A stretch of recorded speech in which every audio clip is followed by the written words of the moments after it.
Good afternoon, ladies and gentlemen. My name is Felicia Makubele, and you are on a platform called Are We Transforming? We discuss different topics that affect people in Africa and in South Africa.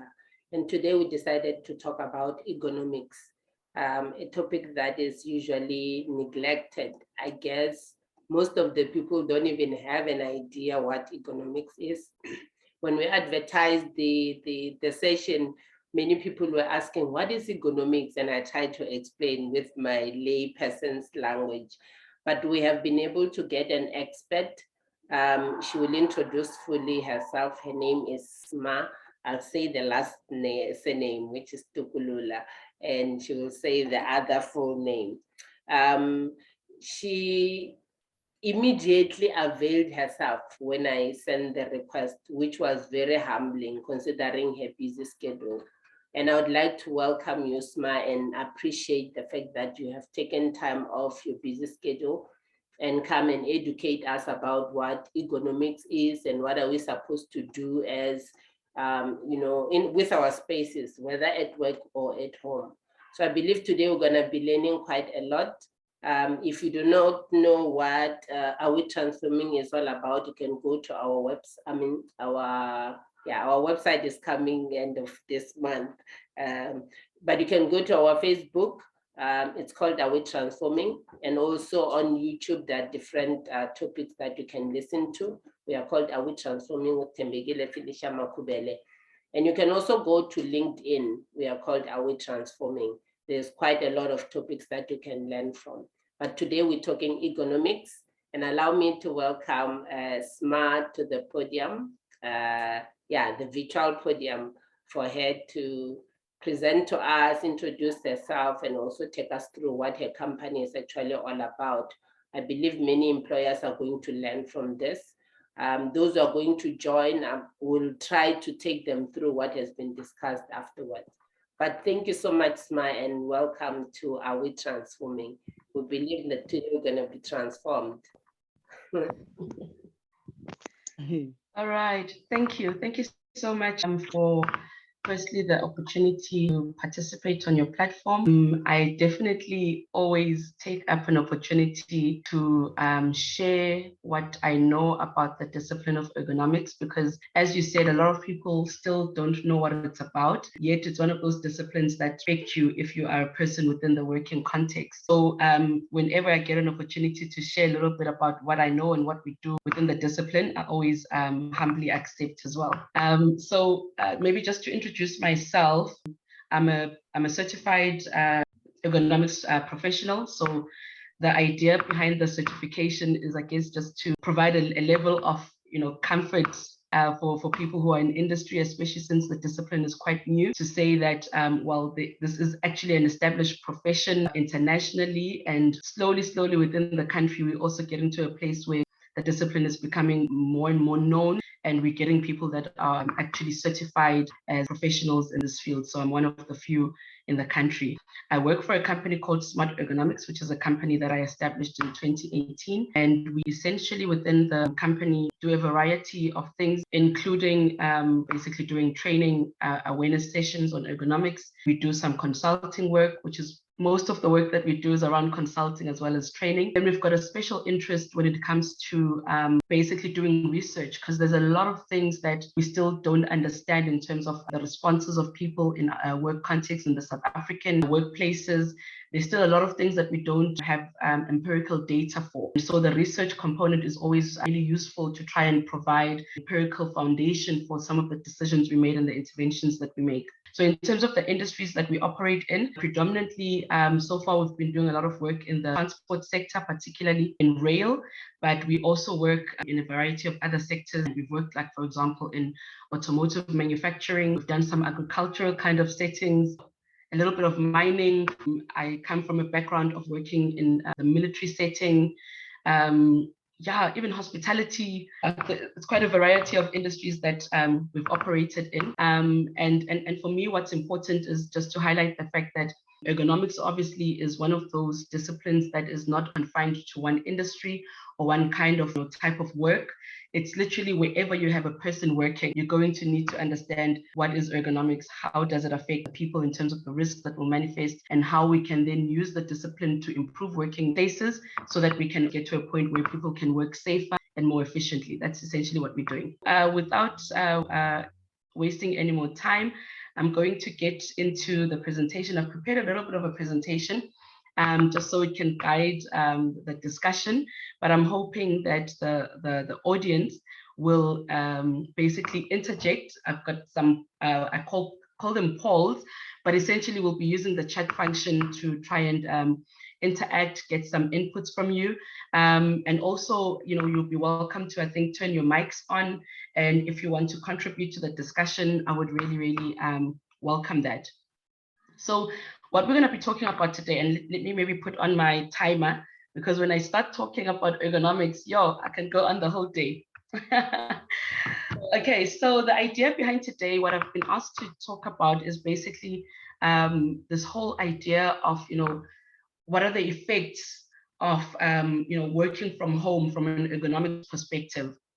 And so what we have seen more and more is that, especially with the advent of COVID-19 pandemic, we're starting to see more and more people now working away from the traditional offices and moving to working from home or working outside of what we normally consider the traditional offices.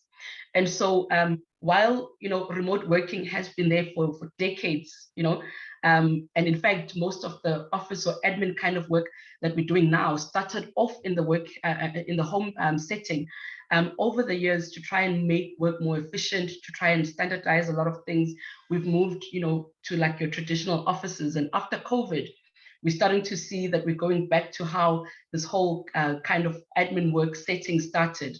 And so because it's become quite a new kind of thing for most people, there's still quite a lot of uncertainty about, how do we handle that kind of work, from, providing the kind of workplaces and conditions that are conducive to that kind of work.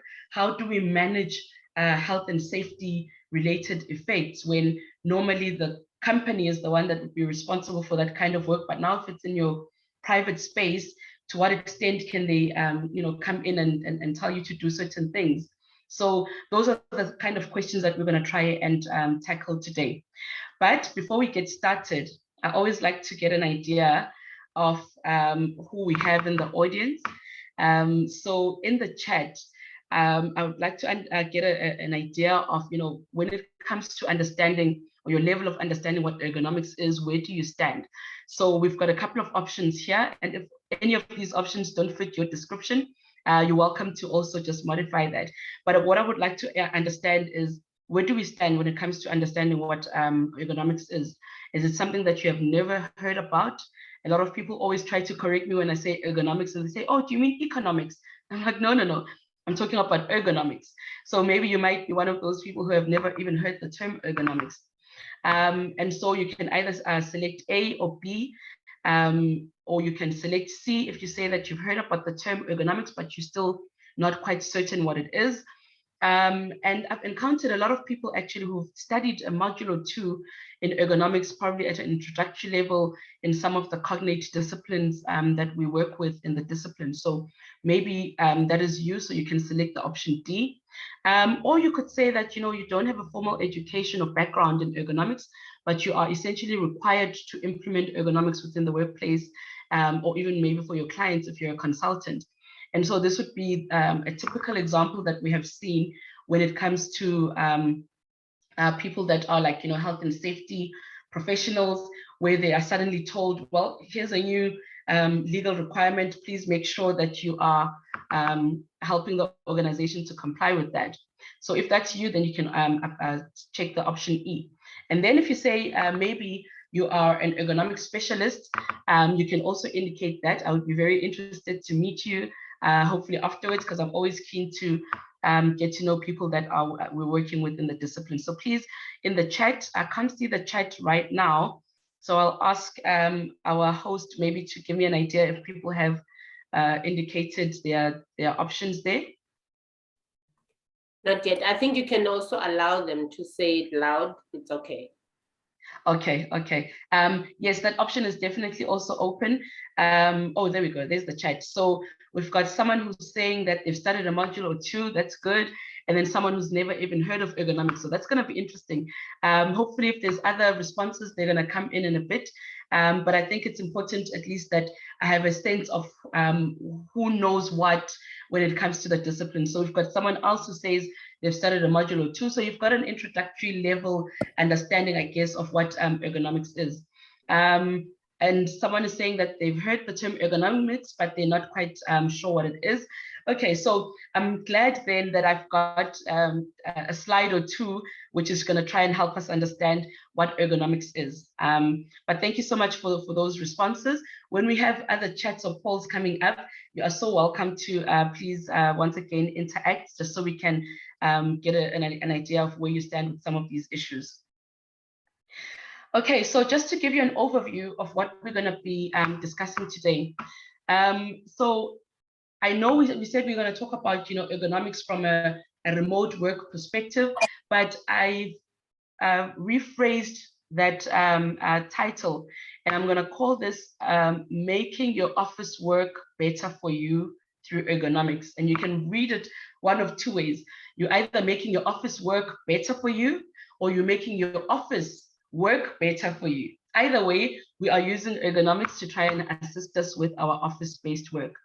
And so the overview, we're going to basically spend just maybe a few minutes talking about what is ergonomics. And what I've found is that in a lot of cases, when people have heard what ergonomics is, sometimes they've got quite a very small scope or understanding of the extent to which the discipline applies and the scope of the discipline.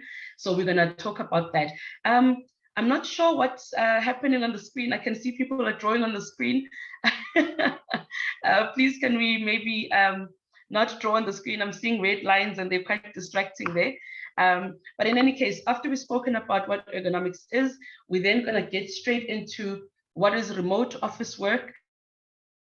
And in particular, because this is one of the questions that keeps coming up, is my home a workplace? And if it is, what are the implications from a legal perspective when it comes to managing health and safety risks around that? I'm going to touch briefly on that. One of the other challenges that have been seen coming up a lot is that with the move from the office to the working, to the home environment, there've been substantial changes in work scheduling. People are actually working a lot more, a lot longer hours. Whereas some were saying, well, we're saving time because we're no longer having to sit in traffic or travel. On the flip side of that, people are actually working longer hours. So we'll see what are some of the consequences that will come with that. And then we're going to talk about some of the health effects that are starting to come through in terms of people that are working in offices generally, but in particular, those who are also working in the work home environment where the conditions are probably not as conducive. We're going to talk about some of the issues that are coming up there. And then we're going to the second part essentially of the session is going to be to try and empower you so that you can understand, firstly, for you to understand the impact of some of the risks that come with interacting within office workstations. What are the systemic factors that you need to consider? But then also, what are some of the things that you can do when you are working at home or even in the traditional office space? What sort of minor changes can you do to try and make your workstation a little bit more comfortable, a little less risky? So we're going to give you some pointers around that as well. Okay, so we've already checked the chat, so we're going to move past that at this point. So the first thing, as I said, when we're asking people what is ergonomics, we've usually gotten quite a lot of interesting responses. A lot of people will say ergonomics, oh, well, that's they've made a whole discipline for something which is common sense. So a lot of people will say, no, ergonomics is common sense because everyone can actually apply the principles. And of course, we know that there's a lot of scientific foundations, a lot of scientific principles and approaches that we use to, to apply some of the requirements of the discipline. But others will say ergonomics is about chairs and computer mouse design. And so they'll say that ergonomics is only applicable in office work context. And actually, as you will see through our discussion, it's actually not the case. While a lot of the media attention even is around understanding how ergonomics impacts office workplaces, ergonomics will apply wherever there is a workplace, wherever there are workers, wherever we are trying to understand worker performance in work systems, ergonomics will definitely apply. And then, as I said earlier, some people always correct me and they think I've pronounced it wrong and I was trying to say economics, but actually it's not economics, it's a whole discipline on its own. And we'll talk about in the next slide exactly what ergonomics is about. And then if you ask some of my family members, they'll tell you that ergonomics ilento Sma Ngcamu-Tukulula roads. So they don't know what it is. They just know that I studied ergonomics and that's where it ends for them. But hopefully most of them now, we've had long discussions about what the discipline is. And so if after the session as well, you are interested to find out more, I'm always open to share what I know. So you're welcome to contact me after the session as well. And then others who are coming from industry will always come back to the issue of thinking that ergonomics is a new and costly health and safety compliance requirement. And that's one of the big misconceptions about what the discipline is about. People think it's a new requirement. Actually, it's not. And we'll talk about what the OSH Act is saying and how ergonomics has always been implicitly a requirement for workplaces. But we're going to get into that when we're talking about the legal requirements for managing ergonomics. And others will say, actually, they don't know what it is, which is fine. So we're going to try and help you understand what it is. And another misconception is basically that ergonomics is only for large multinational organizations who have a lot of employees. And actually, even for someone who's like myself, who's self-employed without like, the type of complex structure that a multinational company would have, you still have to apply ergonomics. And when it comes to some of the legal requirements, you'll see that actually the management of ergonomics is mandated for not only employers and employees, but even for self-employed people. So for some of you who are self-employed, it even applies to you. It applies to people who are working in the formal sector, informal sector, anywhere where there's a workplace, where there are workers and where there are work systems, ergonomics requirements are supposed to be met. But if we then look at the definition of ergonomics, and particularly if we look at what the International Ergonomics Association says, it says that ergonomics are human factors, and that's important because you might have encountered in a different industry where they say ergonomics, or sometimes they use the term human factors. In effect, those two terms are talking about exactly the same thing. So if you're coming from the rail industry or even aviation even, you'll find that the terms that are normally used there are human factors. But if you're coming from manufacturing industry or most of the other industries like mining, construction, the term that's usually used is ergonomics, but we're talking about the same thing essentially. And so it basically says that it's a discipline, it's a scientific discipline that is concerned with understanding the interactions between humans and other elements of a system. So what do we mean by that? We understand that within workplaces are essentially work systems, and those work systems are comprised of people, and those people are doing tasks. Sometimes they are utilizing technologies, tools, equipment to do the work or to execute those tasks. And when they're doing those tasks, they are performing in certain environments. And so even in those environments, as they're doing those tasks, they are also working within the framework of what the organization is about. And so when we're talking about work systems, your organizations essentially are work systems, and you are able to function because all of these elements are functional and people are interacting with them. And so essentially what we're trying to do then is within the discipline is we're trying to understand the fact that humans are at the core of these work systems. So we try to understand humans from a physical perspective in terms of how our muscles moving, how our internal systems are helping us to function and perform, in terms of even the cognitive or psychological aspects of how we are able to do work, as well as the social, organizational, and psychosocial context. And ultimately what we're trying to say is, how do we design work systems better so that we can simultaneously ensure that people are working in working conditions that are conducive for health and safety and well-being, at the same time to making or empowering people to work in a way that is efficient, where productivity, quality of output is optimized.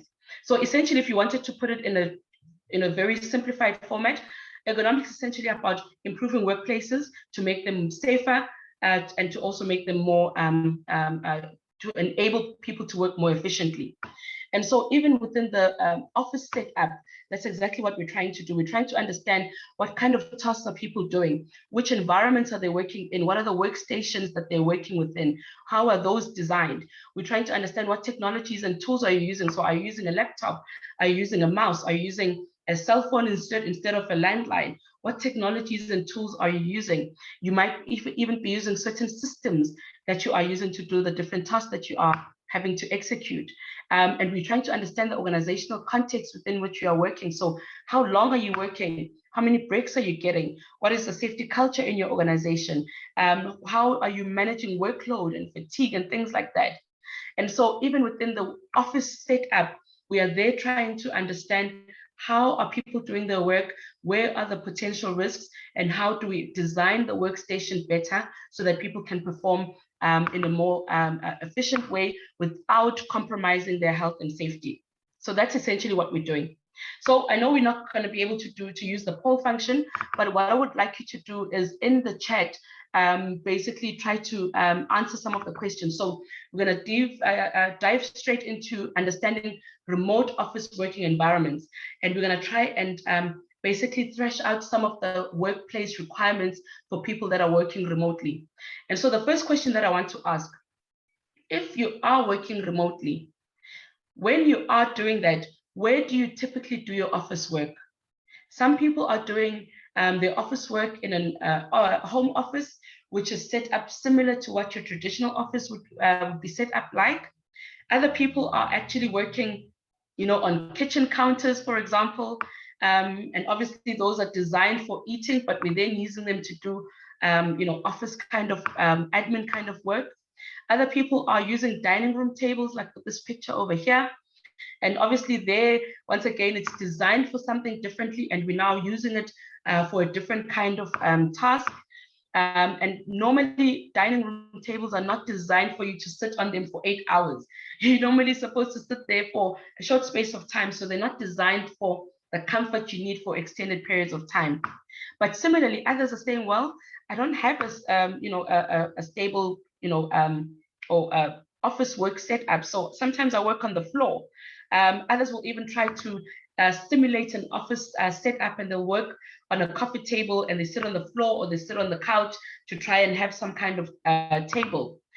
Others have admitted also to saying that they actually do their work in bed. And so if you're one of those, sometimes, when it might seem comfortable initially, but for extended periods of time, it can start to get a bit too much in terms of the strain on your body. And then others say they use a multiple contexts to do their work. So if you have that person, you're going to select F. So while you are doing the voting there and indicating hopefully in the chat where you typically would do your work if you're working in the office or rather home environment, we will continue with the presentation. And so basically what we have seen is that, especially with COVID, having forced people or organizations to allow people to work at home, the home has become a workplace. And so some people are saying, well, is it actually a workplace? And what constitutes a workplace? And basically, a workplace is any premise or place where a person performs work in the course of his or her employment. That's found in the OSH Act. So if you're doing your work in your car, that will constitute as a workplace. If you're doing your work under a tree, which is an extreme example, but yes, that would constitute as a workplace. And so similarly, if you're doing your work at home, then that can also be regarded as a workplace. And we know when it comes to the requirements for workplaces that from a health and safety perspective, there are certain things that have to be placed. There are certain responsibilities that the employer has to fulfill to assist you to be able to do your work in a safe manner. And you as an employee would also have certain responsibilities that you need to fulfill to ensure that you are assisting in the management of the risks from a health and safety perspective when you're working from home. And so to clarify, if anyone was unsure if home constitutes as a workplace, it definitely does. And because it constitutes as a workplace, it also means that all the other requirements that come from OSH Act, that come from all these other acts and regulations will also apply. And then obviously, That means that when it comes to the Occupational Health and Safety Act, even the Basic Conditions of Employment Act, even COIDA will say that people can get compensated for experiencing any injuries or disorders because of exposure to risks in their workplaces. That means that if you're exposed to risks while you're doing your work and you're at home, you could then also be covered under COIDA. So I mean that the implications can be quite far-reaching if you think about all of those requirements. And also if we consider the fact that you are being given tools by your organization. So for example, people have been issued laptops so that they can do work at home. They've been issued cell phones that will enable them to do work at home. So that constitutes or is the same as being given those tools in the office workplace. It constitutes as machinery that is given to you to help you to do your work. And therefore, even that machinery, even your workstation setup will fall under those requirements that are provided for from a legal perspective. Please, can you continue to give us an idea of where you are doing your work as you are working at home? But anyway, to give you an overview of, obviously where some of the main requirements are coming from in terms of specifically now the management of ergonomic risks within office work settings, whether it's in the home or in the traditional office setup, the main requirements are coming from the OSH Act. So we know that the OSH Act is there to basically indicate or provide the minimum requirements for managing occupational risk exposures. So while the OSH Act does not say occupational risk exposures include ergonomics, because ergonomics can be a risk that is existing in the workplace, it also then gets covered in the OSH Act. But more recently as December 2019, the Department of Employment and Labor also promulgated a regulation called the Ergonomics Regulations. And those are very specific in providing some of the minimum requirements for managing ergonomic risks in workplaces. And they apply to employers wherever people will be exposed to ergonomic risks, and even self-employed people who will have any person that is exposed to ergonomic risks. So to clarify once again, the management of ergonomic risks within office setups, in fact, within any workplace, is a legal requirement, mainly coming from the OSH Act, as well as the Ergonomics Regulations. But of course, there are other legal and regulatory requirements which also have implications in terms of the management of ergonomic risks, but we're not going to get into those. But if you're interested, you can let me know and we can have a discussion about that offline. So to clarify, definitely the management of ergonomic risks is a requirement, a legal requirement in South Africa. Okay, so I'm not sure if we've got any responses in the chat regarding where do you normally do most of your work or where you typically do your office work. Let me see what the chats are saying. Okay, someone is saying that they normally work on their dining room table. Someone else is saying that they've got a home office.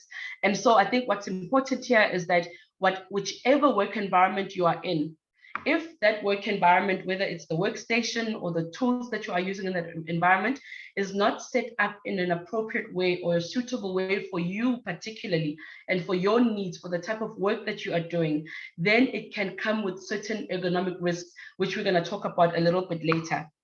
So please, wherever you are working, you must be aware that you might need to do additional changes within your workstation to make them a little bit more conducive and for you to be able to perform your work for the time that you are doing it for, but also to protect yourself against some of the health effects of working in these suboptimally designed office workstations. Okay, and then in the next poll that we're going to just ask also once again in the chat, how long do you typically spend doing your office-based work on a typical day? So whether you're in the home setting or even at work, how long are you spending doing your office-based work? And some options that we got there, we've got 2 hours or less in a day, 2 to 4 hours a day, 6 to 8 hours a day. Others work even longer than 8 hours, so 8 to 12 hours. And in some instances where you've got really, really high workload, you can even find that you are doing your work for 10 hours or more in a day. So once again, please in the chat, can we get some responses regarding that? So why is it important to discuss how long you are working? A lot of times, what people have seen is that while working from home has allowed people to reduce wasted time in terms of how much you are traveling and not doing productive work. On the flip side, people have realized that they're actually spending more and more time doing work. And so if we go back to what are the prescribed minimum and maximum amount of times for people to be able to do their work effectively and safely, we go back to the Basic Conditions of Employment Act, for example, where it says that essentially the amount of hours have to be monitored so that people are not working excessively and all of that. And we'll get to what the requirements are just in a moment. But this study that was done here that you see on your screen was basically a study where they looked at the cumulative hours that people are working per week and then how productive they were. And so the idea here, normally people think the more hours you work, the more productive you are. And normally, if you're a machine, the amount of hours you get is the amount of hours productivity that you get, unless the machine breaks down, of course. But typically, you put in 40 hours, you get 40 hours out for machines. But for humans, it's not quite like that. If you look at, for example, the studies C and D, they found that after people had been working for 1 week of long hours, at some point, they are able to, yes, increase the productivity, but at some point, it starts to taper off and it becomes quite variable, where you're going to have moments where the longer you're performing for, the less you are able to be productive. If you look at, for example, study B, they found that when people had been working consecutively for 4 weeks of long hours, you can see that their productive hours were substantially less than people who had only been working for long hours in terms of for like a week. And if you look at study A, for example, study A, there we go. People who had been working extensively for a long time without breaks, their ability to be productive was actually really, really low. In fact, their productivity went down the longer they worked. And so what we're finding with COVID is that people are working more and more. And typically, on average, we think that we are being more productive because now we've reduced the wasted time because we're working at home. But in effect, we're becoming less productive by spending more time at home as doing the work that we're doing. And on average, there's possibly like a 10% reduction in productivity or productive time, the more we increase the time that we spend in doing the work. But if we look at that from the legal side, if you're looking at the Basic Conditions of Employment Act for ordinary working hours, where people are working about 45 hours or about 9 hours on average a week, this is where it would fall. And basically, this is where you can typically expect that people should be able to be productive if they are given sufficient rest. But the more you increase the time, which we can look at as overwork or overtime, you're actually getting to a place where the more people are working overtime at home, the less productive that they are becoming. And the longer they are spending without getting sufficient break, the less productive they're becoming. So I think this is important. If you're working from home, or even if you're working in the workplace, in typical offices, please be aware that the longer you spend doing your work, you're actually not being productive. So you need to take the pause and go back and recuperate, and then you're actually going to be more productive. So more hours do not always equal more productive time. And so what we're typically seeing as well is that the current approach that people are taking for office-based work and even other kinds of work is that we are saying we're going to work until we are just, until we break down. And only once we are really exhausted or we start getting sick, then we're going to get a break. Whereas what is actually a more productive approach is that you work and you rest, and that actually extends your ability to perform the work that you are trying to do. But in addition to that, what we're really finding is that while we are moving away from the traditional office workspace to the normal workplaces, to home workplaces, we are still managing office workplace and office work that is done at home in the same way that we think we should have managed it when it was in the typical office. But actually, there are so many unknowns, and people are being put under requirements that are actually not compatible with their needs now that they are working in a home office setup. So if, for example, someone is working at home, but they're sharing the home with family, you can't then expect that they're always going to be able to answer calls. They're always going to be able to take meetings whenever you expect them to. Because sometimes if the space is shared and they can't kick the whole house out just to have a meeting or to take a call, we need to have a way of figuring out how do we make that a little bit more compatible. So what we're finding is that we do need to figure out a different way of managing people, managing work that is done in the home setup, because it is certainly very different to the way that we have traditionally been managing work, managing the risks that are seen in office work when people are working in your traditional offices.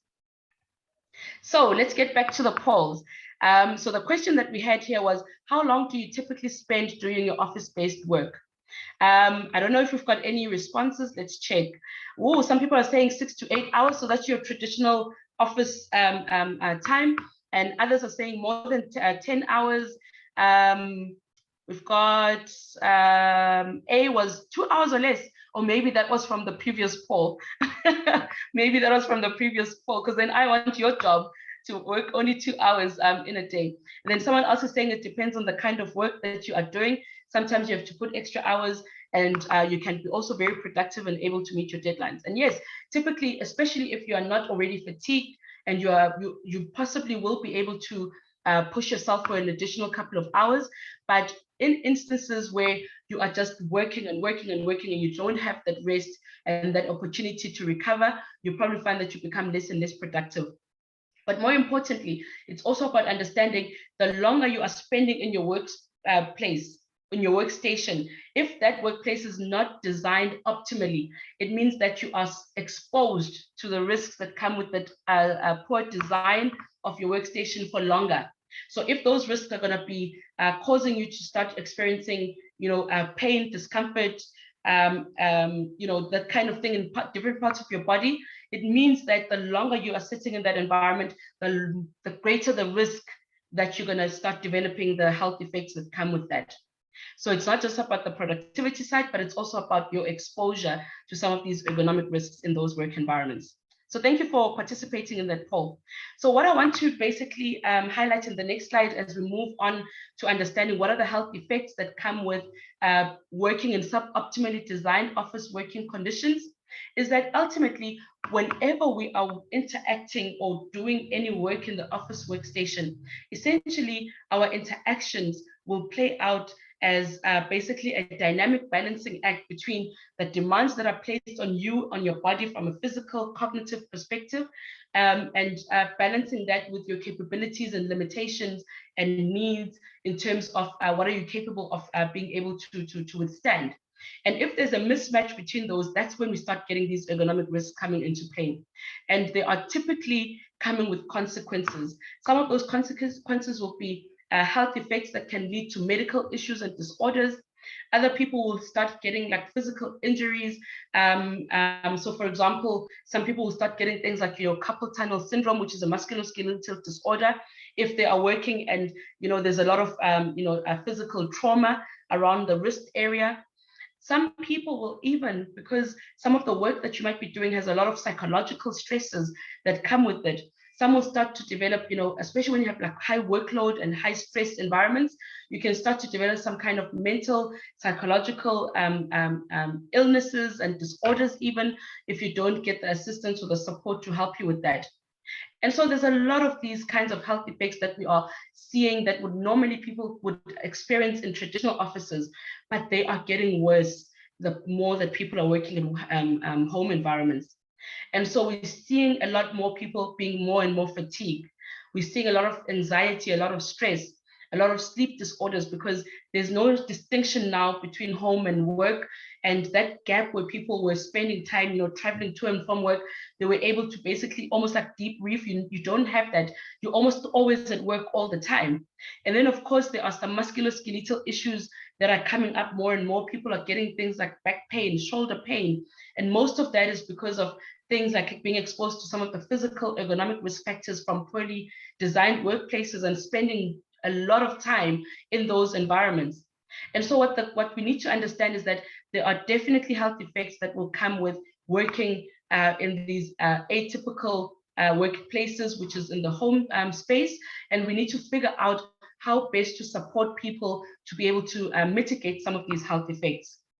And so in the next poll, if you are able to do so, we'd like you to maybe in the chat indicate or select some of the areas where you might have been experiencing any aches, pains, discomfort in the last year, for example, when you're performing your duties, when you are working within the home, or even in the traditional office setup.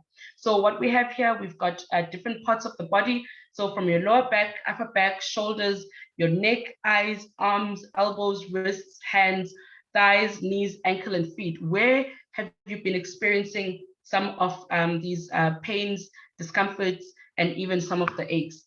And while you are putting some of that feedback in the chat, we're just going to talk about one of the most common health effects that come with suboptimal office work conditions.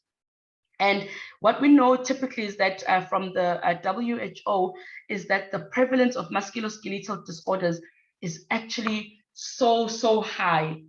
And typically they say that there's about 1.7 billion people who are experiencing musculoskeletal conditions. And most of these are coming from the workplaces.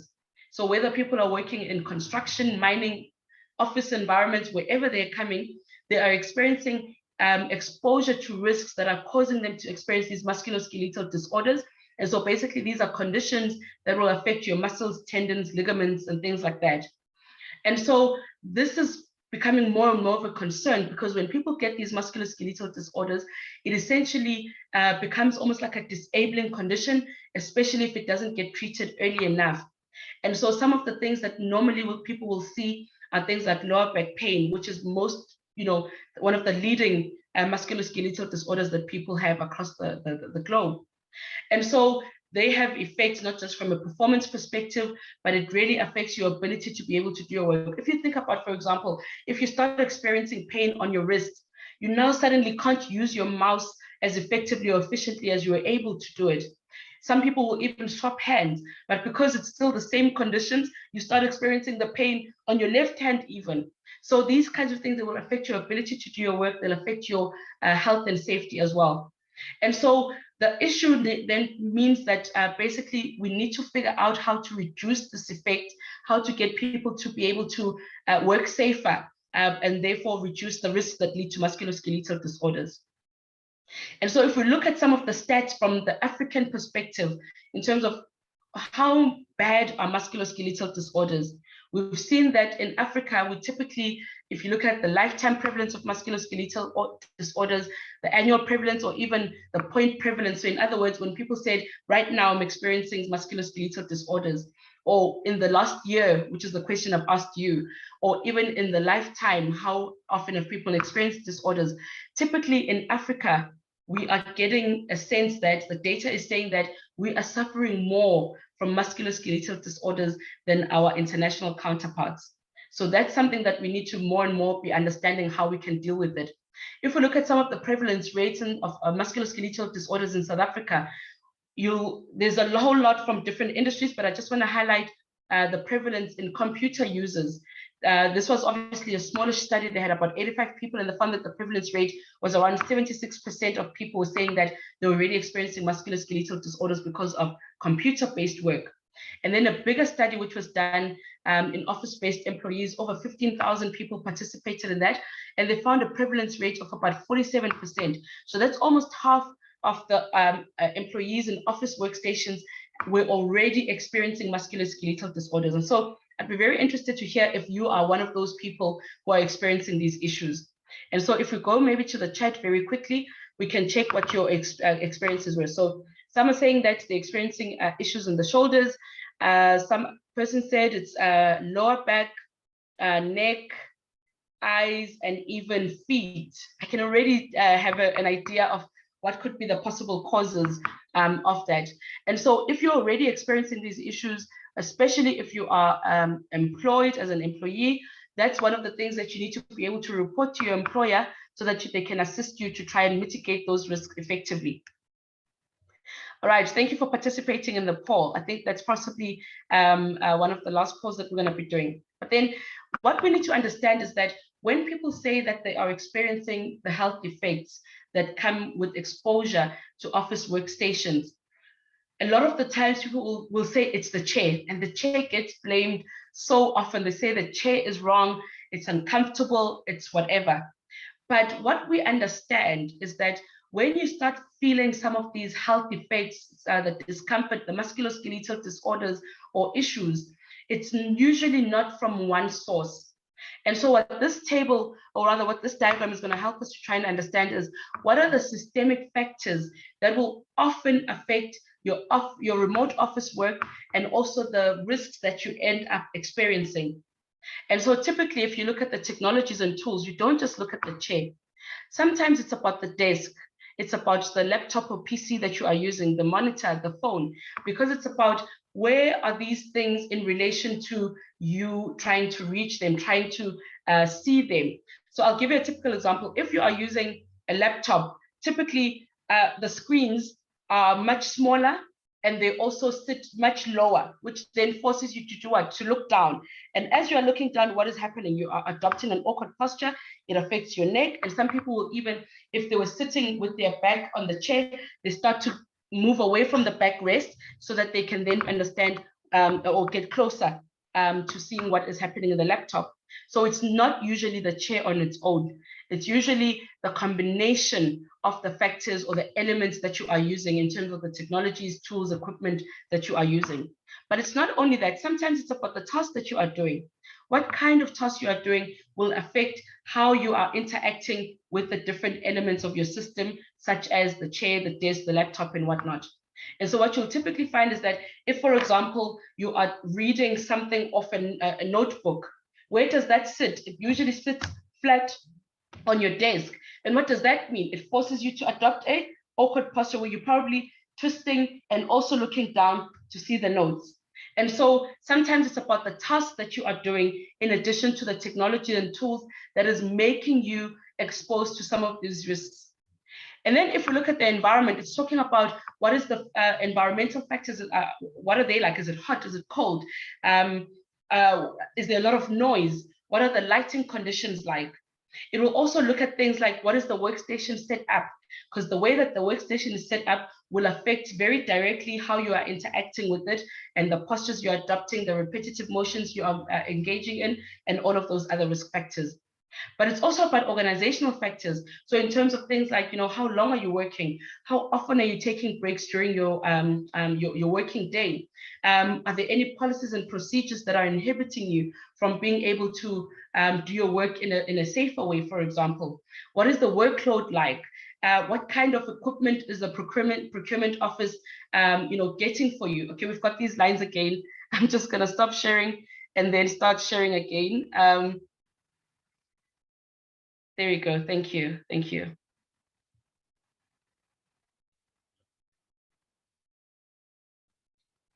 All right. There you go. Just need to there you go. Okay, so we had been speaking about the organizational factors, but also it's about the factors that come from the individual yourself. So the older we get, the more susceptible we become to some of these exposures. You're going to get affected more and more than when you were probably younger. It's also about things like your physical conditioning and are you physically well conditioned? Are you not very well conditioned? Are you obese? Are you not obese? Do you have a history of injury? What are your stress levels? Because all of these factors will also affect your ability to withstand or not some of the risks that you are exposed to. So please, whenever you start experiencing some of these issues and you think it's just the chair, just remember it's typically not just one factor, but it's about all of these different elements that you are interacting with as you are doing your work. And so do not jump and buy a new chair or jump and buy a new desk. What we encourage is that you first go and you understand what are the risks within your work setup, and then you try and identify where are the risks coming from, and that's where you then start intervening from. Do not just jump and buy a new chair. What we've seen a lot of organizations doing is that they'll just go and start buying those sit-stand desks. And then you typically find that people are then not using them correctly, or they're not actually addressing the risks that people were experiencing that led to the disorders that they might be experiencing. So please, please, please, if ever you feel that there's an issue, do not jump and buy a chair or a new desk. First, do an assessment. So the next couple of minutes, we're just going to spend giving you some hints and tips on what can you do to try and improve your working environment. And we said here it's about minding your posture, because your posture will normally be determined by what is happening in your workstation. So in effect, when we say mind your posture, it's more about minding the working conditions under which you are working and the design of your workspace, because that will affect how you adopt your the posture that you're adopting and your ability to work in a safe or effective way. So the first hint, what you need to try and look to do is try to make sure that whatever you're doing, you are able to look straight ahead. So in other words, your screen must be straight in front of you. So not to the side, not to any other place, not too far up, not too far down, but try to look straight ahead. And typically what you want to see is that the your eye level is almost like at the top of your screen. Because if that's the case, then it means that you're probably sitting upright and you're looking straight ahead. And if you're using lots and lots of different monitors, what they as proposed is that you have your main monitor that you are using straight in front of you. And if you've got a secondary monitor that you don't use as often, put it on the side, but put it as close as possible to your main monitor, so that when you're looking to the side, you're not looking often, but also you're not having to adopt extreme neck rotation.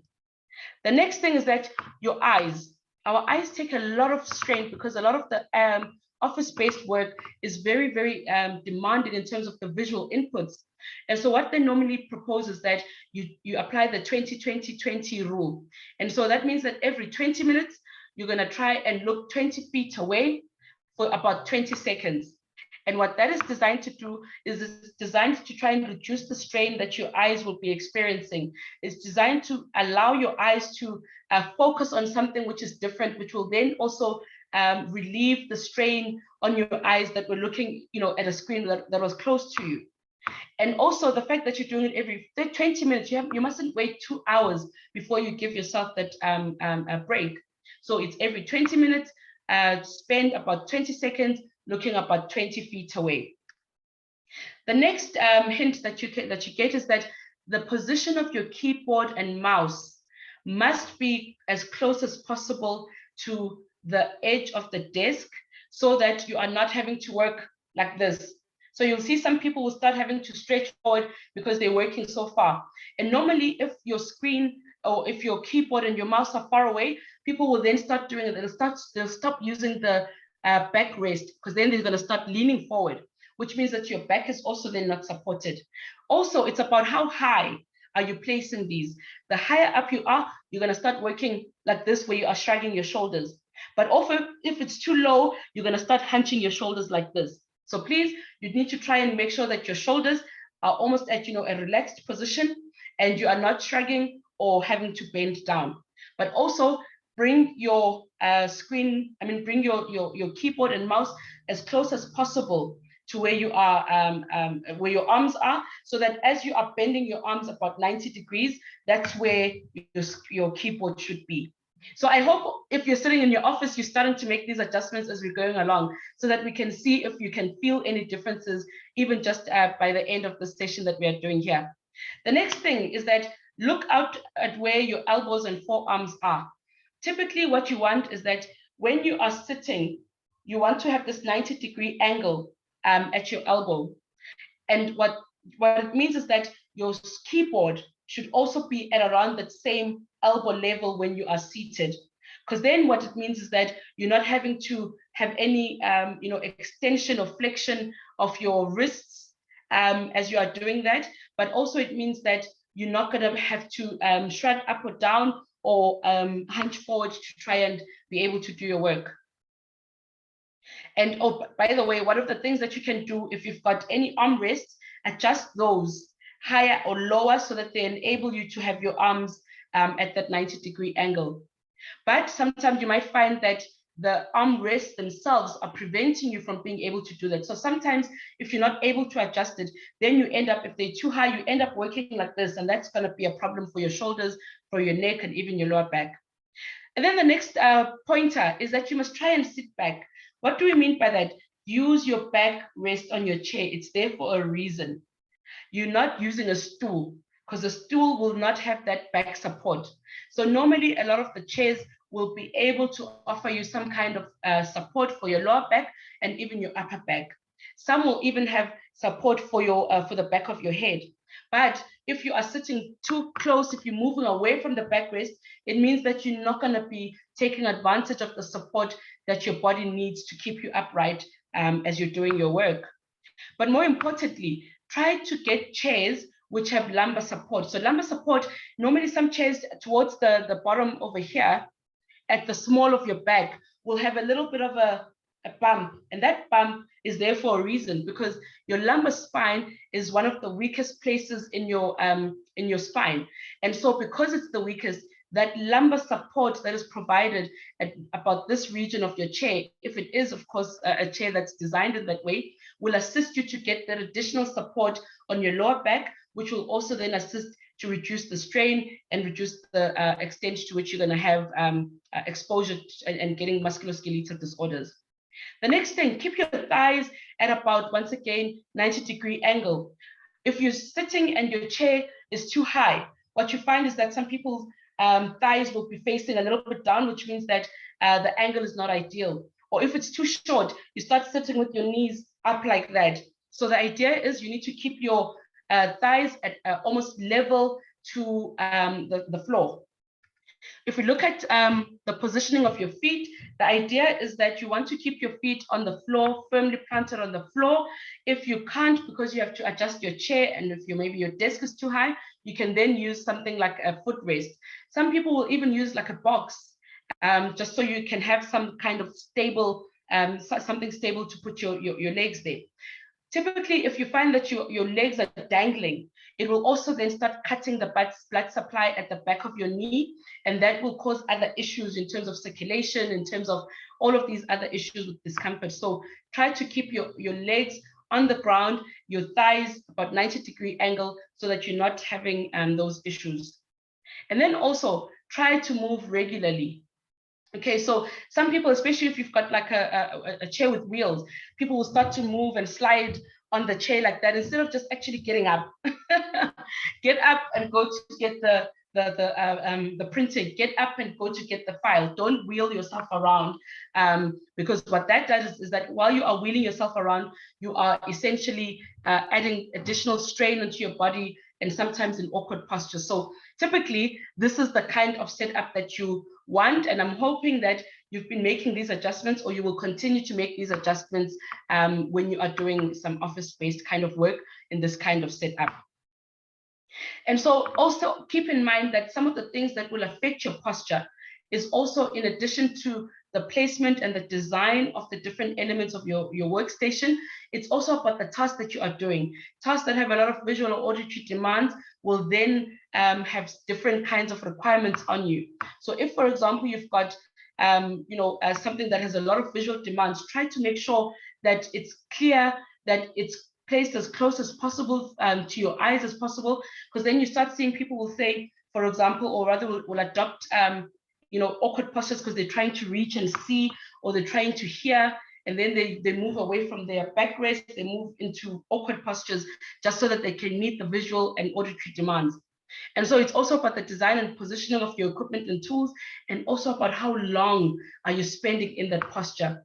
We are not designed to sit in one place or adopt one posture for a long time. So as much as possible, create opportunities for you to move away, to adopt a different posture, so that you don't have that additional strain. And then what happens if you are working in an environment that is not really, your normal office setup? What else can you do to make your environment more conducive? So one of the things you can do is look at your temperature. If your temperature is not ideal, if it's really hot or really cold, it's going to cause issues where you probably feel distracted, where you're not able to focus on your task, where you now suddenly, instead of sitting like this, you're suddenly starting to scrunch up like this because you're trying to keep warm, which means that you're suddenly not using your chair, you're not using the things in your workstation optimally. So watch your temperature because it will affect how you respond.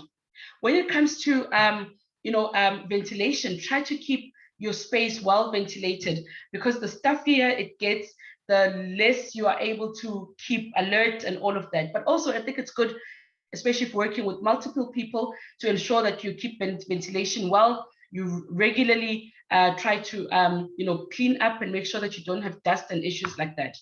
If you've got air cons, make sure that they are also serviced regularly so that you don't have those issues coming in as well. Look at also the lighting. Lighting is really important because if the lighting levels are low, people will typically start to want to sit closer to the screen. And once again, you're adopting awkward postures, you're getting more strain in your body, and that's a bigger risk. If you find that the ambient lighting is not sufficient, add local lighting such as a lamp or desk lamp to help the lighting levels to improve. What you could also then do, some people, depending on the type of work that you are doing, you try and create other kinds of, ambient noise that is pleasant. Some people find that distracting. So if you find it distracting, rather avoid it. But for some people, depending on the type of task that you are doing, you might be able to use that kind of stimulus to calm you, to help you work or focus better, but also ensure that your environment is not too noisy, because that can also be a distraction.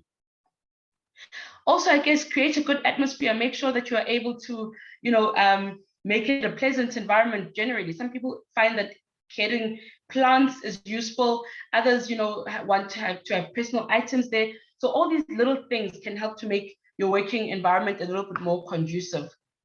But what happens if you're working at home and you don't have a typical office and chair and that kind of thing? What else can you use to try and recreate your more conducive environments? And these are some of the things. So if you're working at a dining table, like someone in the audience said, if you're working at a dining table and you find that, for example, you're using a laptop, what you must do is firstly try to make sure that you are seated where you've got your 90-degree angle at the elbows, your thighs are level, you've got a 90-degree angle at the knees, your shoulders are nice and level, you are looking straight ahead.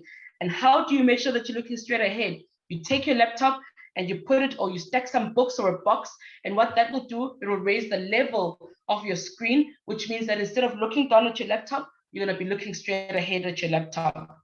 But what that does is that it now makes your keyboard high up, but so you don't want to type like this. So what you then do, you get an external keyboard, and that external keyboard will allow you to then position it close to you, about elbow height, so that you can then be able to recreate those conducive environments.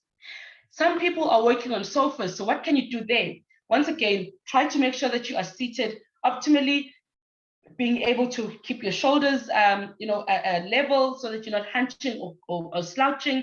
Make sure that you've got some kind of back support as well, knees and thighs also positioned well, and your feet are on the ground. And then what you can do is that you can then put your laptop on top of maybe a cushion or something that you can then use to try and raise the level of your screen a little bit more, so that you're not looking as far down as you would, but also to ensure that at least you create that 90-degree at your elbows. Other people, what they've done is that they try to recreate a sit-stand kind of environment. And this means that you probably want to use something like your ironing board. If you use your ironing board, you can then stack the books on top of the ironing board to raise the monitor screen. And then you find another way of using an external keyboard, so that you are able to work with your elbows at about 90 degrees, with your head looking straight ahead, your shoulders not shrugged, and then you can be able to stand in that position. If you're going to be working in a standing position, please, the more you start feeling like you're having to keep shifting your weight from one leg to another, it probably means that you're starting to experience some discomfort and fatigue, and then you can just go back to having a seat. So typically, a good regime that they recommend is that you sit for 20 minutes, you stand for 8 minutes, and then you move around for 2 minutes, so that you are varying your posture as much as possible.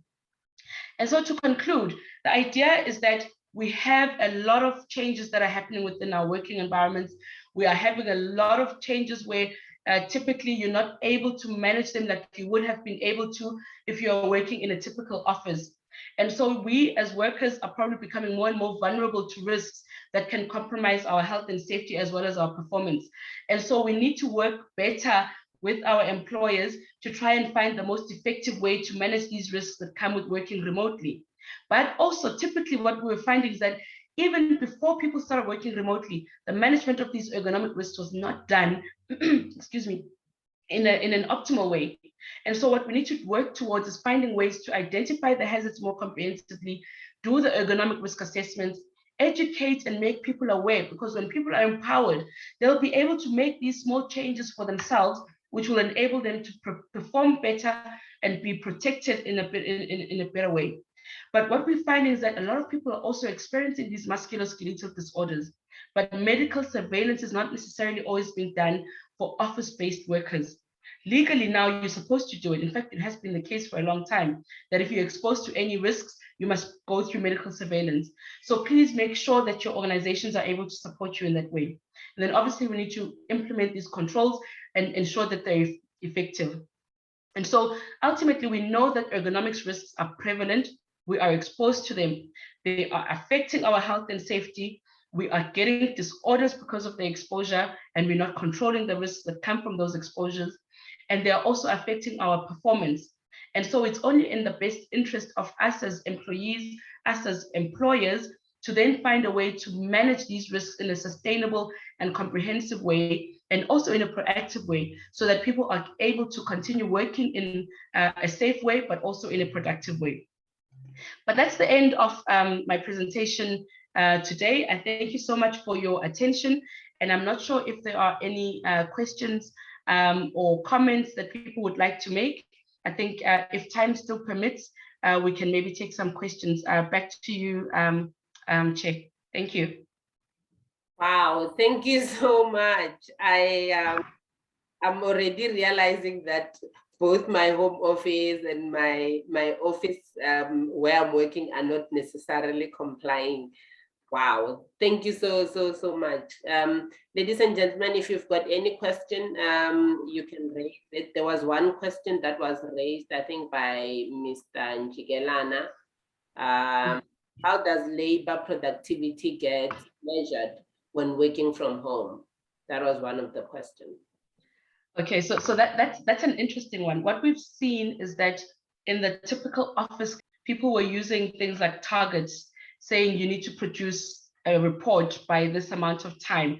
You need to do this by this amount of time. So it'd be tangible outcomes that could be looked at, objective outcomes that could be looked at to try and measure performance. But the unspoken way of measuring people, what managers, some managers think is performance, is how long you are visible in front of your desk, how long you're spending doing your work. And what we're seeing is that those managers are really struggling. People are not in front of them where they can't micromanage and check how long you are working. And there's been a lot of outcry from organizations where they started using some kind of software which tracks what are you doing on your computer.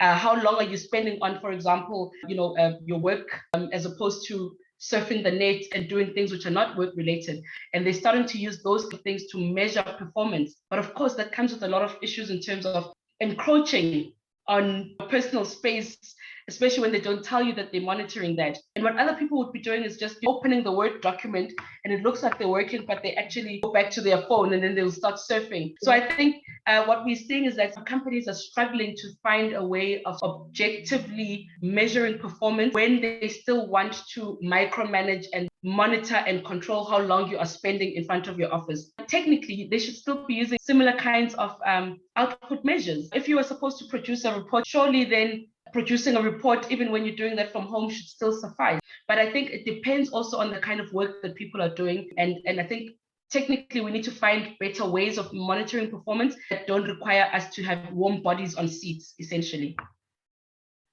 Wow, I'm blown away and I am thinking like quick and fast now. So if it happens that the employer does not comply with the legal requirements of ergonomics, can the employee take the employer to task? sorry, can the employees do what? Sorry, I missed that. Sort of lay a charge against. Ooh, that's an interesting one. Okay, so according to OSH Act, according to the Ergonomics Regulations, employer is overall responsible, obviously, for managing these occupational risk exposures, including ergonomic risks. If they don't put the right, oh, by the way, before I get into that, employees also have a mutual responsibility to assist in the management of those risks. So if you have a situation when the employer is not providing the conditions that make conducive, that the conditions that basically assist in managing the ergonomic risk exposures, there are many things that can happen. Firstly, employees are encouraged to make employers aware, because some employers genuinely are not aware that that's an issue. So the first thing is to go through either your health and safety rep or directly to the manager and make them aware of what issues are. And of course, most organizations will have a way of escalating it if it doesn't get taken seriously. And so we encourage that employees use internal processes first to try and address those issues. When you've got a situation where your employer is not listening, you've got your unions as well, who can then try to assist with that. And if you're still not getting any joy, then go to the authority that is basically putting the requirements in place. If, for example, you fall under if you're looking at the OSH Act, the authority there would be the Department of Employment and Labor, and their inspectorate can be basically informed that there's a breach and you've tried to get the employer to assist in managing these risks, then they can come and do an inspection. But we always say you don't want an external body to come and start messing things up, making life difficult. Try to manage those risks together first as an employer. You'll probably find that you are able to be more effective in doing that without the pressure of the authority or regulator or whatever the case is. If you're coming from a different industry like aviation or even rail, you've got various regulators, which are the authorities there that could be called upon to assist when those things are not managed. So yes, you as an employee can't charge, but you can go to the relevant authority who can then act on your behalf to follow up on those issues. Wow, any question? This is quite mind-boggling. It's quite, yeah. Noktula, do you have a question?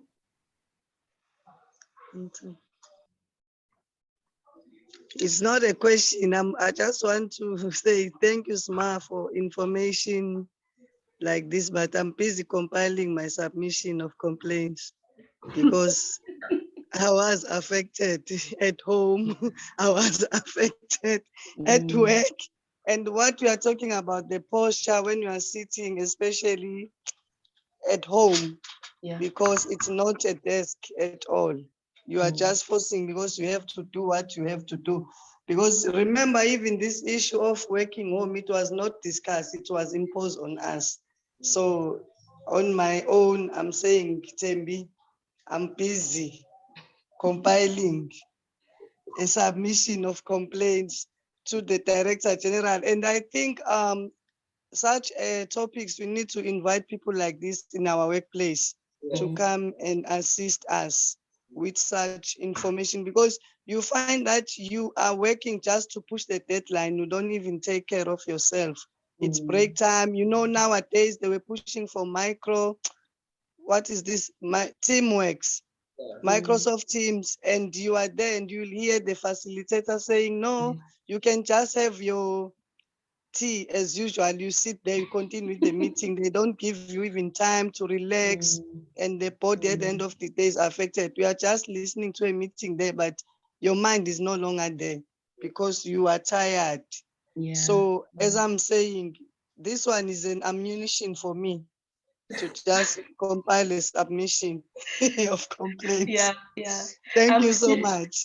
Thank you for that feedback. I really appreciate the fact that you're providing that feedback, and I completely agree with you. I think some of the boundaries and barriers that physical meetings came with, in terms of people having to walk between meeting venues, you now don't have them. You literally, with the click of a button, move from 1 2-hour meeting to the next 2-hour meeting to the, people are not cognizant of the fact that you still need to get those breaks behind the screen. Unfortunately, what we then start seeing is that people do switch off. I think people are still there, but they're not there because it's been too long. But also, I think, what I always encourage is that by providing this information, it's to empower you to also see what you can do, because you also, by the way, have some responsibilities in terms of managing these risks. Part of those responsibilities, yes, is to alert your employer of the risks, but also if you know and are empowered to make those adjustments in your workstation, you can also then start protecting yourself before the employer can come and intervene. Some of the stuff that I was talking about, those hints and tips, you don't need to buy anything. Those are free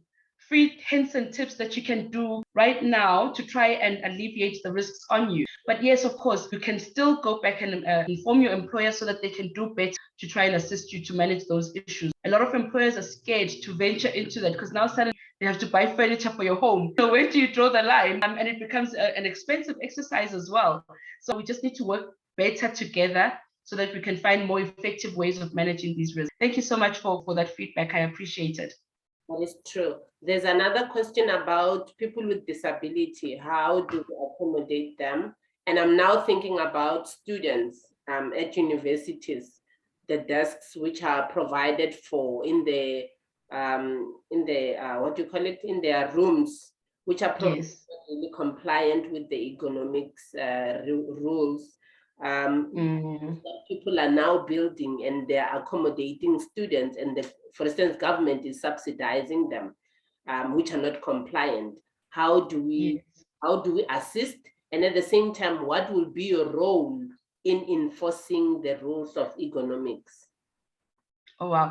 Okay, so, normally when it comes to accommodation, when it comes to access issues for people with disabilities, that is usually neglected. And it's only after people complain and say, hey, I'm actually not able to come into this room, or I'm not able to perform work, only then in a reactive way do people then start to take a look. But within the discipline of ergonomics, everything that we are doing, we're saying that the human is at the center. We need to understand what the human's needs, capabilities, limitations are. And then we adjust the workplace to fit. So that would apply whether someone has a disability or not. So if we're talking about an office workstation, for example, it means that we would say, how do we design this workstation to fit whatever the disabilities of the person are? So if it's someone who has a wheelchair, how do we ensure the desk that we provide, that we recommend, is at the level that will allow to be able to come close, be able to type, able to adopt the postures that we were talking about, so that they can then not be exposed to the issues. If it's an access issue, we need to understand what are the disability requirements so that we design for the person. So yes, definitely disabilities, we try to accommodate disabilities through design, because most of the issues that people with disabilities experience is because of poor design that doesn't accommodate them. Normally when we design for what they'll call able-bodied people. And that's mainly part of the reason why most of the design of the elements is not accommodating people who don't have those able-bodied capabilities. But if we understand the disabilities, we can then design around them. That's what we can do, essentially. That's the contribution we can make from an ergonomics perspective. Wow. So in terms of the space, is it something that one needs to be worried about, or it's okay even if it's small? Because now I've realized that people get squashed in small offices. The size of offices have been reduced, but you'll find 3 people in the same office and probably doesn't even have sufficient windows, but they're sitting there. And you spoke about ventilation. So what advice, I guess, would you give to the employers in most cases, because that is an employer prerogative? Or maybe one too. Yeah. Okay, so when it comes to the provision of sufficient space to do your work, there's, if you look at the facilities regulations, one of the things they talk about, a whole lot of things, and one of the things they talk about is how much space should be provided when people are doing their work. I can't remember the exact dimensions now from the top of my head, and maybe I can follow up and check on that and send to the audience. But they make provision and say this is the minimum amount of space that you need to provide for someone to be able to do their work within the workplace. And unfortunately, what you then see is that people will look at that in a strict sense, and you find that sometimes the minimum amount of space which is recommended is not going to be sufficient in conditions where people are doing different kind of tasks, in conditions where the equipment that they might be using is bulky or requires them to be more mobile. And so if you're going to apply the facilities regulation requirements strictly, you then could start introducing additional ergonomic risks, because based on requirements that people have to be able to do their work in a safe and productive way, they probably need more space. But I've also seen a lot of, especially the shared spaces, and I think government is usually the places where I've seen these examples. They'll have these bulky office desks and these bulky, and then they squeeze as many people in there, and suddenly not able to move around freely. You don't have space to do anything because the furniture is taking up all the space that's required. So we always say, go back and do an assessment. Look at what the requirements in terms of what people are doing, the tasks that they are working in. From an environmental perspective, are you able to still comply in terms of lighting requirements, noise requirements, ventilation? Because if you're not going to be if you're going to be transgressing the OSH Act and all the relevant regulations by just trying to squeeze people in, there's going to be problems there. So what normally would recommend is that you must do the hazard identification and the risk assessment. And then you also go and you do things like your hygiene surveys that will actually give you tangible or empirical data to tell you, is there a risk or not? Do the ergonomic risk assessments, measure these things so that you understand, is there a risk or not? And then you can make a decision about, do we provide more space, design, or what would be the most appropriate intervention there? Wow. This is definitely one of the areas that I think is mostly neglected. I work for government and I'm asking myself now, I mean, picturing all the offices that I've seen, there's no compliance to that aspect of ergonomics. So my last question would be, do they consult your association, if that's how it's called, or you guys as experts when they develop these rules on facilities management and the square meters and so forth, the dimensions? Okay, so I can't speak to the facilities regulations to check if they actually consulted any ergonomists when they were bringing those about. They're very old, so it's likely that they might not have, but I stand to be corrected there because I wasn't involved and I'm not sure who was in the working groups or the technical committees for that. But if you look at the ergonomics regulations, they definitely brought ergonomists in to be part of the technical working groups that were developing these. And we are seeing more and more in some industries where they are inviting ergonomists in, they are developing new standards, regulations, or any other legal requirements. But if you go to the ergonomics regulations, one of the things that it says is that people who are designing, manufacturing, supplying any machinery systems that are used in workplaces should also basically implement ergonomics so that they can reduce the risks that you inherit when you buy a chair that is not ergonomically designed.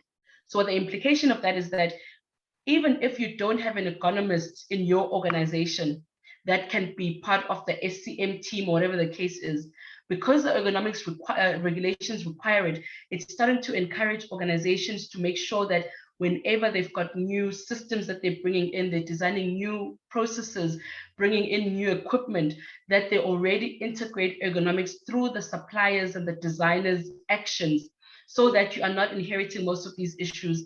They even say that they must give you training and information and awareness about how to basically use these things that are being brought into your environment.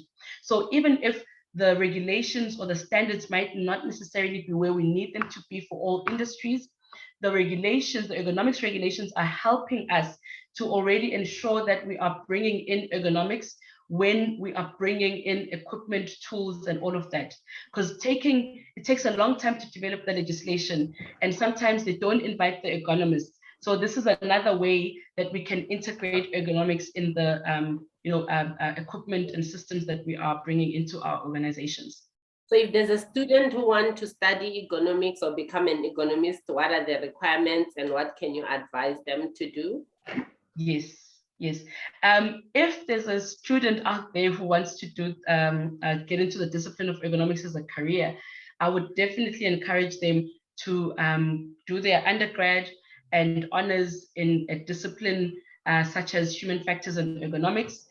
In the country, there are a couple of universities which will offer cognate disciplines such as human movement studies, such as industrial psychology, and all of those which we all use and integrate when we're doing ergonomics. So most people will start off with a different undergrad degree, and then when they get to honors, they then start specializing in ergonomics, and then they can even go up to master's level. So depending on the level that they want to operate, they can then either stop at honors level, which I don't encourage them. I would encourage them to go all the way to masters.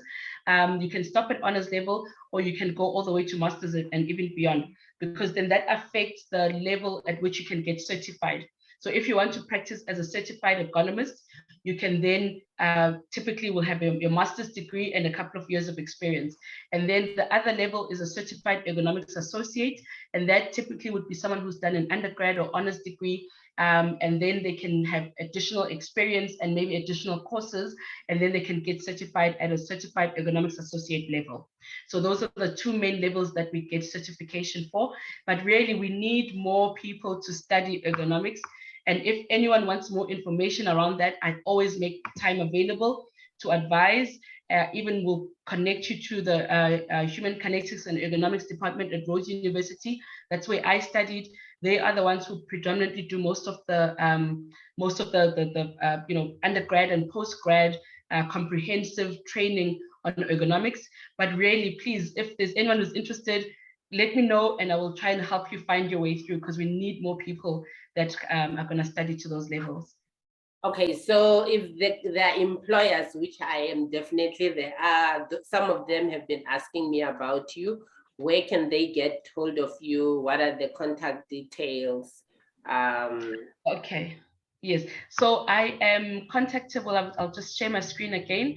I'm contactable at the details on the screen. So you can either go to our website, which is www.smarte-ergonomics.co.za, or you can also email me directly at sma@smarteergonomics.co.za, or even go through our generic email, and it will eventually find its way to me at info@smarteergonomics.co.za. And then we're not very good with social media, but we do have some interactions on Facebook and LinkedIn every now and again. We're going to work harder at getting better with the social media stuff. But also, yeah, if you need to contact me, my direct number is 0826222993, and you can contact me. I'd be very happy to engage. Repeat the cell phone number again. It's 0826222993. Okay. Okay, you can also get the contact details from me. I will also share as soon as possible. There is a conclusive comment that says, all in all, ergonomics does affect productivity. And I think if we deal with that, we'll be able to also improve performance and also improve the health of the employees, and also improve, you know, the environment. There won't be any lot of sick leaves and so forth. I think this was one of those sessions that we needed most, and I really want to appreciate. There's a hand, Tebogo. Good afternoon, ladies and gentlemen. Thank you very much for this interesting and eye-opening presentation. Like, really, now when we go to our workplace, in a different way. Definitely, that's what I'm gonna do. I'll be checking my office, and I'll be checking my corner at work, at home where I'm working, how, if it's compliant. But the question that I have is, would you, I'm not sure if maybe you partially talked about it, or if you talked about it at the whole, but would you encourage, or would you advise companies and organizations to have a policy on ergonomics? I'm not sure if you've stated that they should be, but yeah, if there's such a policy, because there's a regulation on ergonomics, is it advisable for companies and organizations to have a policy on that, in order to make sure that the employers do adhere to the regulations on ergonomics? Thank you.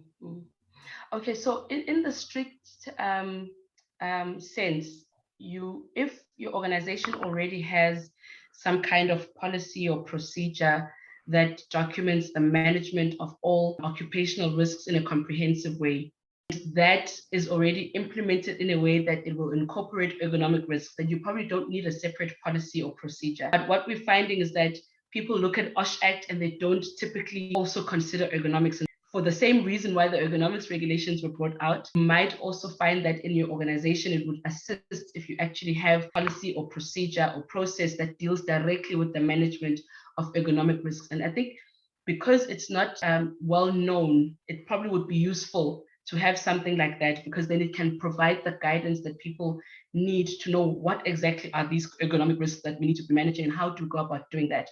But then you also find that there are industries where it is a specific requirement that you must have a policy, process, or procedure that is documented. And so I'll use the rail industry, for example. It's a legal requirement that they need to have a policy procedure for managing human factors, a variety of human factors and ergonomic risks. And so if there's a legal requirement that goes that far, you have to then have the policy. But if it's not a legal requirement to have a policy, it's a recommended, if you look at the guidelines in the ergonomics regulations, in part of the, right at the end of the regulations, and maybe I can share that with you and then you can share with the rest of the audience. But at the end, as part of the guidance material, they basically recommend that ergonomics be implemented in a systematic way across the entire organization through an ergonomics program. And typically when you're going to introduce ergonomics through an ergonomics program, you will have documented policies and procedures, which will then provide the minimum requirements and the guidance for the organization to comprehensively manage these issues. So yeah, so the answer is yes, it's advisable. But if you're already implementing ergonomics, then you probably don't need a separate policy, but look at the legal requirements for your industry and see if it's a legal requirement for you to have the policy or procedure. All right. Those who are joining us, we are hosting Sma Ngcamu-Tukulula. She is a vice president of, what is that organization again? Okay, there's an organization, and please, I encourage you to join ESSA. It's called the Ergonomics Society of South Africa. ESSA, Ergonomics Society of South Africa, and we basically welcome anyone who has an interest in ergonomics. We also are basically the custodian of ergonomics professionals in the country. We're still quite a small society, but we're growing really, really fast. And we basically, through ESSA, are able to offer, information, networking opportunities for people who want to know more about ergonomics and meet others who have a similar interest. So definitely, please, you can join ESSA. And we obviously have MOUs with some of the important departments, like the Department of Employment and Labor, because they recognize that some of the work that we do and the professionals in our society have a lot to contribute in terms of assisting the country to get to a place where we appreciate and implement ergonomics, more than we're currently doing. So yes, please join ESSA if you can. I'm definitely going to do that. And for those of you who will be watching or who are watching, you can get her details from the presentation. You'll have to watch the whole presentation to get the details. But at the same time, you can also send me an email at awetransforming@gmail.com. Then I'll share all the details about her company and where you can get hold of her. But thank you so very much, Sma. We cannot really appreciate enough. I'm definitely going to be calling you for us to discuss more. I want to thank you for the opportunity. I believe everybody has learned a thing or two. And those who are employers have got a homework now to go back and check whether they are complying, and even to read the regulation, because I have never read the regulation. So this is quite a challenge for us to look into that and improve from it. From everybody else, thank you so much. Those who connected and left, I know data is quite expensive, but we really appreciate that you have taken time to come and be with us. I'm Tembegile Felicia Makubele, and Are We Transforming is one of the platforms that you can make time every Saturday. We discuss different issues. Today it was economics. And I think you can watch this video over and over again. We're gonna upload it next week on the YouTube channel. Thank you so much. Thank you. Thank you for the opportunity.